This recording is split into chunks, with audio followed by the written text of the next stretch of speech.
Hello everyone, back tuning into today's video. We're going to have a look at the weather for the next week to 10 days in today's video. We'll also be having a look at the CFSB2 for the next month as well. So, we've had a pretty chilly Easter. Not been too bad really, a lot of dry weather, although it's often cloudy. Temperatures were a bit disappointing.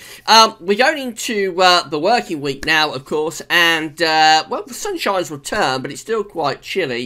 I think we're going to keep temperatures generally a little bit on the cool side over the next week to 10 days. I'll show you everything that's going on in a moment. We might get a bit of a northerly plunge as we get through towards the early part of next week, but I'll show you all the detail with that in a second.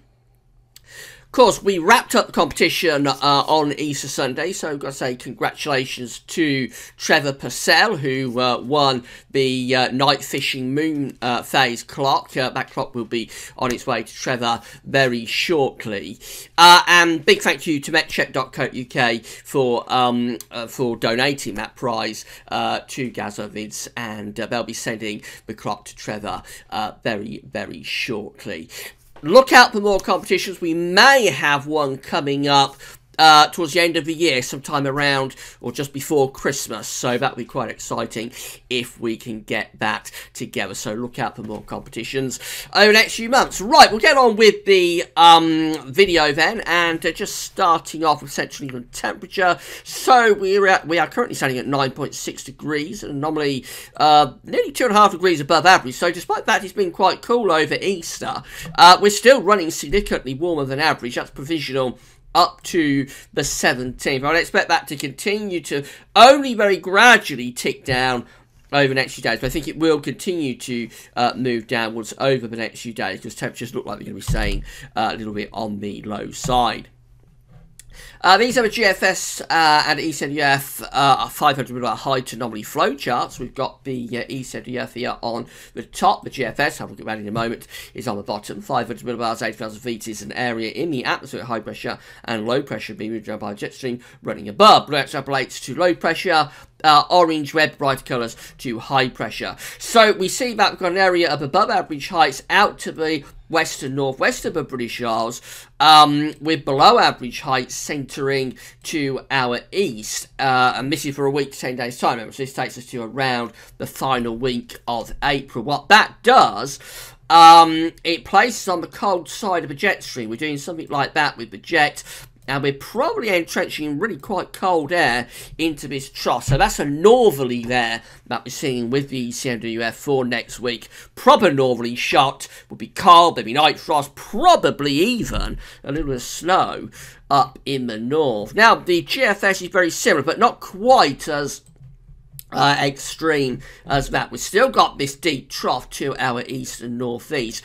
The ridge is still to the west, but it's more generally to the west rather than to the northwest. So what that does, still quite cool, but it does give us a little bit more of an Atlantic influence as opposed to an Arctic influence with the air. So it still is quite chilly, certainly not a heat wave, but compared to ECMWF, which is a proper Arctic northerly, that one is a little bit moderated. It's more sort of polar maritime type air coming down. Nevertheless, it's quite cool, and it does signal that for the second half of April we are probably going to return a bit of a negative temperature deviation. These are the GFS temperature and precipitation ensembles next 2 weeks. The red line here is the 30-year temperature average in terms of the upper air temperatures. So we call them an average at the moment. That's the reason we're having quite cold nights.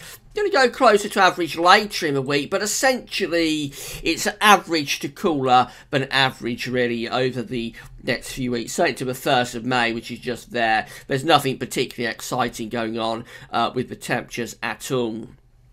Precipitation, it remains really quite dry through the next week. We might get a little bit more rainfall coming up next week, although nothing really definitive. It just looks a little bit more unsettled next week. Essentially, I think cool and dry sums it up for the next week to 10 days.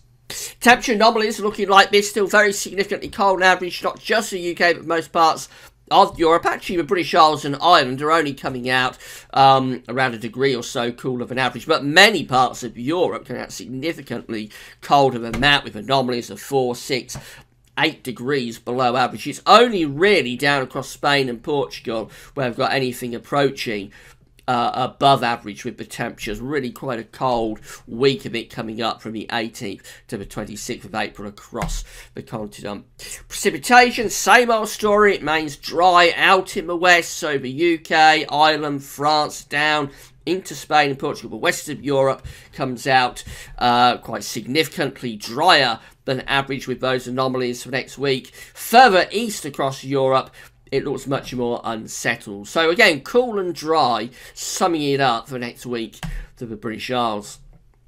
Here's the GFS of Saturday, then. We're still close to high pressure then. The air's coming down from the northwest, so it's likely to be quite cool, but there should be a fair amount of dry weather. We keep that high pressure over country into Sunday as well, and then on into the start of next week. Here comes that pusher there from the north. So on Tuesday, 25th of April, we are turning the winds into the north on the isobars map. The air's coming from really quite a long way north indeed. However, we saw the height anomaly chart. This is likely to become a little bit moderated, and that's what we see by Wednesday 26th. We're already starting to return the air more from a northerly part of the Atlantic Ocean as opposed to the Arctic, and then that's how we go up towards day 10.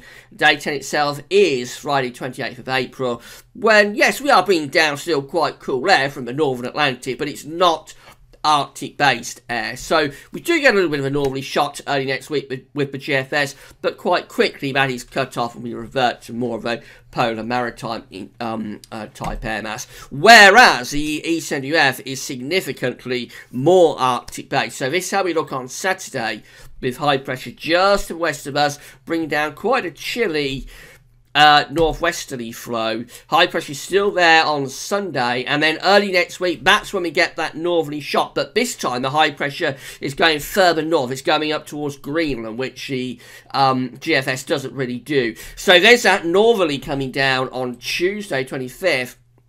And by Wednesday 26th, we really are pulling down the air from a long way north. Follow the isobars back, the air is originating from up here, almost off the top of the chart. That's proper Arctic air plunging right down across the country. That could well be a little bit over the top. The GFS, particularly for this time of year, the GFS might be a little bit more the way this is going to go. But of course, if we do pull down a direct shot of air from the Arctic, it will be certainly bringing some significant night frost and probably bringing quite a bit of snow in terms of snow showers to northern parts of Scotland too. And even by Thursday the 27th, we're still in that northerly wind, and that keeps going, can you believe, up to day 10, which is Friday 28th. Look at that, we've still got that ridge out to the west and the northwest of the country. It does extend up towards the Arctic. The trough is still there to our east, and the air is still coming down from a really long way north. So the ECMWF is very, very cold today for the end of April, and I think it does look a little bit over the top. I would suspect this plays out more along the lines of the GFS. We'll wait and see. Finally, the CFS V2 for the next month. These are 500 heights broken down into week periods. The first week period takes us from the 18th to 24th of April. So the coming week, we've got this ridge out to our west. The flow is going something a bit like that. So a lot of dry weather and quite cool. Week 2, which is the 25th of April to 1st of May. Deep trough over Scandinavia, ridge in the northern part of the Atlantic, and the flows going more like that. So more of a northerly influence there through the final days of April. That could be quite cold. Week 3, which is the 2nd through to the 8th of May, shows that we have this ridge just out to our west. A lot of dry weather coming in with that, but with the position of the ridge still quite disappointing, really, I would have thought, with the temperature. Certainly nothing particularly warm with the ridge being in that sort of position. And then we go through to week 4, and look what's happening here. We're taking that ridge further north again. So this is the 9th through to the 15th of May. And the above average heights are again extending up towards Greenland. Still that trough over Scandinavia, and we will be bringing the air down from the north again. So the CFS looks like it's seeing quite a cold month actually coming up. I mean, high pressure is regularly there to the west, northwest or north of the country, which would keep the winds blowing around that high pressure always sort of a northerly direction. So after so much warmth over the past few months, maybe we're seeing quite a definitive and fundamental change to the pattern. We're going to see something quite a lot cooler for the next few weeks. We'll have to wait and see on that, of course. Right, that's all for now. That brings you up to date after I've got a little bit lost with the storyline over the Easter period. Hope you found the video interesting. So, it's a 5-day forecast. We'll probably also have a look at weather for the next week to 10 days and the Beige Climate Centre update for the next 40 days too. So come back for all of that tomorrow. That's all for now, and thanks for watching.